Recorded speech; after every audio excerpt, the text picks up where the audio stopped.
시겠습니다. 사랑합니다. 네, 오늘 저는 여러분과 함께 예수님께서 베푸신 6월절 만찬을 함께 나누려고 합니다. 유대인의 6월절은 성만찬 제정의 배경이 되는데요, 제자들이 준비한 것이 그 식사였습니다.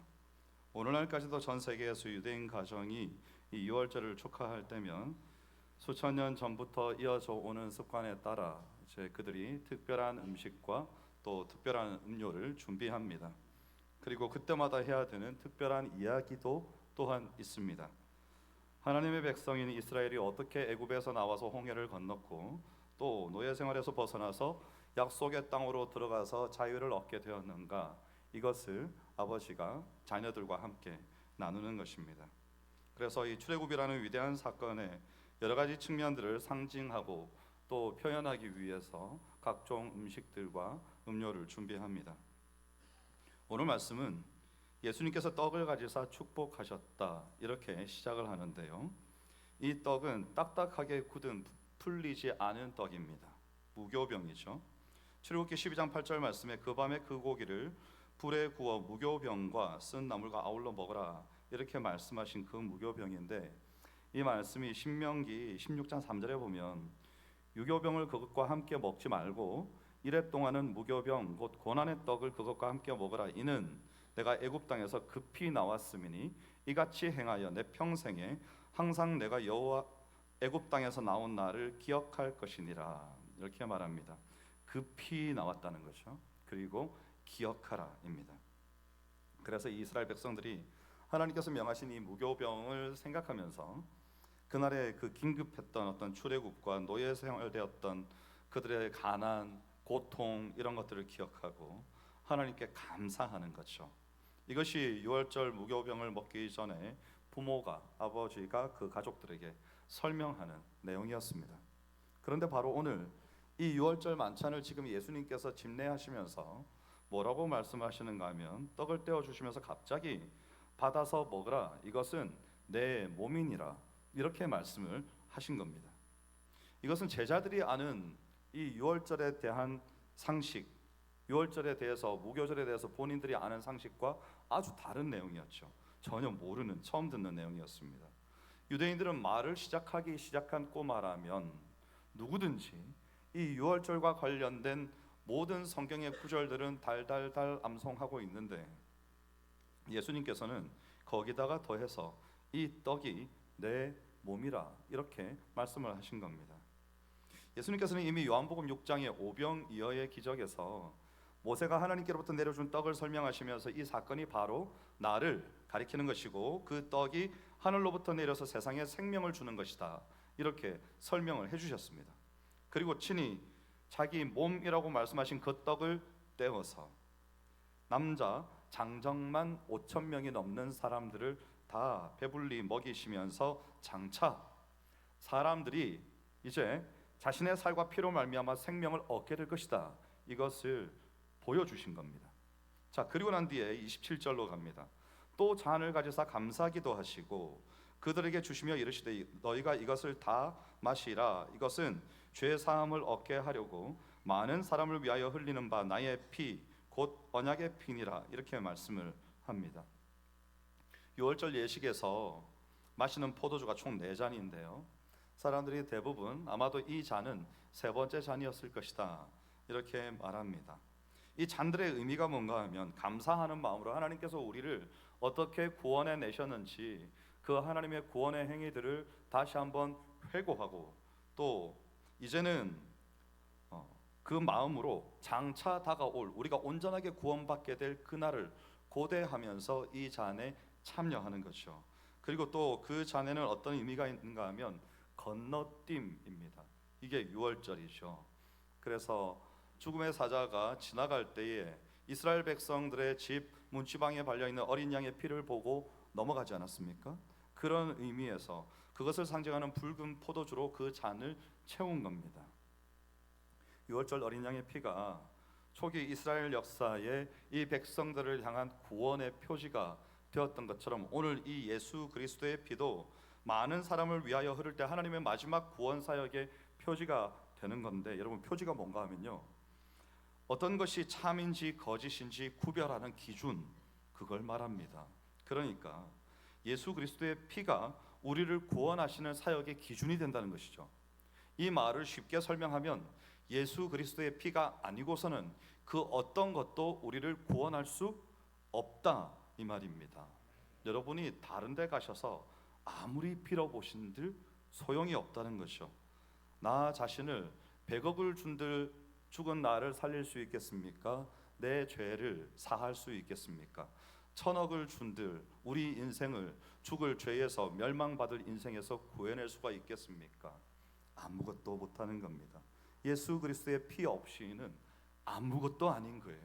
내가 가지고 있는 것, 내가 가진 돈, 능력, 경험, 이런 것 다 소용없는 겁니다. 바로 이것이 주님께서 우리를 위하여 자신의 몸과 피를 버려서 세워주신 새 언약이죠. 지금까지 이스라엘 백성들이 글로 새겨진 율법을 지키면서 살았죠, 구약시대에. 그런데 이것을 잘 지킬 때도 있었지만 실패할 때도 있었습니다. 그래서 하나님께서 이제는 이 백성들이 더 이상 실패하지 않도록 예레미야 말씀에 보면 하나님의 영을 보내셔서 우리에게 하나님의 법을 어디에 새긴다고 말씀하셨는가 하면 우리의 마음에 새기시겠다, 이렇게 말씀을 하셨습니다. 여러분, 마음에 새겨진 건 지울 수가 없습니다. 내가 벗어나려고 해도 벗어날 수가 없습니다. 우리가 책에 적혀 있는 것은 이 책에 먼지가 쌓이도록 한켠 옆으로 제껴두기도 하고 혹은 버리기도 하고 폐기하기도 하지만 우리의 마음에 새겨진 하나님의 법은 절대 지울 수가 없는 겁니다. 그래서 하나님께서 이 백성을 사랑하셔서 성령님을 통해서 그 하나님의 법을 하나님의 백성들의 마음에 새기심으로 그들이 언제 어디에 있든지 누구든지 주의 이름을 부르는 자마다 구원을 얻게 하시고 하나님의 백성으로 살아갈 수 있는 길을 영원토록 열어주신 겁니다. 이것이 우리에게 베푸신 새 언약인 거죠. 그래서 이 새 언약을 함께 받은 우리가 예수 그리스도의 그 피 흘리심으로 다시는 우리 자신의 어떠함으로 말미암아 취소되지 않는 이 영원한 새 언약을 누리게 된 것인데, 그래서 이제 우리가 해야 될 일이 뭔가 하면 고린도전서 11장 26절 말씀에 보면 너희가 이 떡을 먹으며 이 잔을 마실 때마다 주의 죽으심을 그가 오실 때까지 전하는 것이니라. 여러분, 이겁니다. 이것이 그 사랑 받은 자의 사명입니다.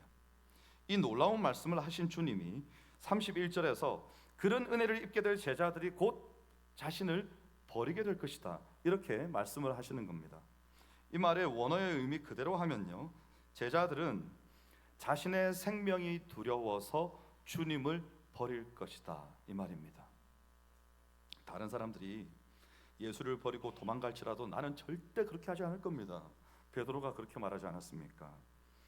지금도 아니고 영원히 나는 그렇게 안 할 겁니다, 이렇게 호언장담했던 베드로인데, 이제 자신이 그렇게 자신만만하게 외쳤던 그 배짱, 그 믿음이 그 기초부터 흔들리는 것을 곧 경험하게 될 겁니다.